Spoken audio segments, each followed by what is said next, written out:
দুর্গাপুরের সিটি সেন্টারের সুহট্ট মলে একটি বেসরকারি ব্যাংকের সার্ভার রুমে হঠাৎই আগুন লেগে যায়। খবর পেয়ে ঘটনাস্থলে দমকলের একটি ইঞ্জিন এসে আগুন নিয়ন্ত্রণে আনে। সার্ভার রুমে রয়েছে ইনভার্টার, ব্যাটারি ইত্যাদি। বৈদ্যুতিক শর্ট সার্কিট থেকেই আগুনের ঘটনা ঘটতে পারে বলে দমকল আধিকারিকের প্রাথমিক অনুমান। সেটা বলা যাচ্ছে না। আপনার দিকে প্যাসেঞ্জার কল করেছিল, আমরা এলাম। প্রথমত এসে দেখলাম যে আপনার এটিএম এর মধ্যে ওই ধারে এটিএম এর যে গেট আছে সেই গেটে আমরা ভাবো যে আগুনটাই, তারপর দেখলাম যে না, এখানে এটিএম এর যে চাওয়ার মাধ্যমে যে ব্যাটারি আছে, ইনভার্টার আছে, সেইখানে আগুন রয়েছে। সার্ভার রুমে লেগেছিল? হ্যাঁ, আগুনটা কি সার্ভার রুমে লেগেছিল? এই যে সার্ভার রুমে, তার এটা সার্ভার রুমে লেগেছিল। আগুন তো নাই, এখন খালি স্মোক আছে। এখন কি নিয়ন্ত্রণে এসেছে? আমরা এক্সট্রা কিছু ক্ষতি হয়েছে? ক্ষতি হয়েছে, কিছু ক্ষয়ক্ষতি? সবই তো অনেক কিছু ক্ষতি হয়েছে। বলছি এটা কি এখন ওইভাবে ঢুকাচ্ছে না, আশা করা হচ্ছে যে শর্ট সার্কিট থেকে হয়ে থাকে।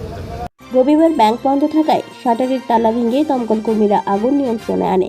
সার্ভার রুমটি ক্ষতিগ্রস্ত হয়েছে, তবে ক্ষয়ক্ষতির পরিমাণ এখনই জানানো সম্ভব নয় বলে জানিয়েছেন ব্যাংক কর্মী প্রদীপ ঘোষাল। ব্যাংক সব স্টাফরা বন্ধই ছিল আজকে। এই ইলেকট্রিকের সার্ভার রুম থেকে আমাদের আগুন লেগে পুলিশ প্রশাসন আমাদেরকে ফোন করে ফায়ার ব্রিগেড এসে দেখি তার আগে কাজ করছে। কটা ফায়ার ব্রিগেড এসেছিল? এখন পর্যন্ত দোকানে এসেছিল, একটা আছে, একটা চলে গেছে। সার্ভার রুমে লেগেছিল আগুন? Server room. এখন কি আগুন নিয়ন্ত্রণে আছে। কিন্তু এখন তো কিছু না ঢোকা পর্যন্ত জানা যাবে না, এখনো ঢোকা যাচ্ছে না।